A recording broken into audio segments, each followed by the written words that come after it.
আপনার আজকুরাল হসপিটাল ছিল। সেখান থেকে আপনি কি ঢাকা মেডিকেলে আসলেন? ইয়েস।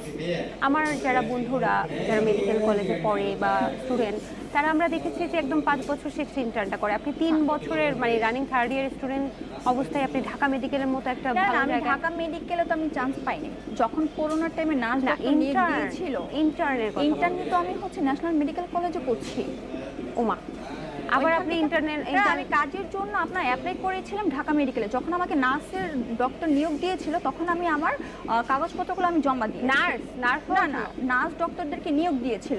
তখন আপনি কাগজপত্র জমা দিলেন? হ্যাঁ, তখন আমি কাগজপত্র জমা দেওয়ার পরে তখন আমার ভাইবা নিল, নেওয়ার পর আমি টিকেছি ওইখানে। আমি এখন রানিংয়ে বর্তমানে ছিলাম।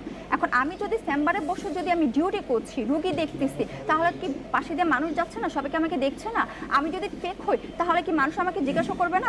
কোথায় বসে রোগী দেখছিলেন? আমি ওয়ার্ড নাম্বার 702, ইউনিট ছিল 5।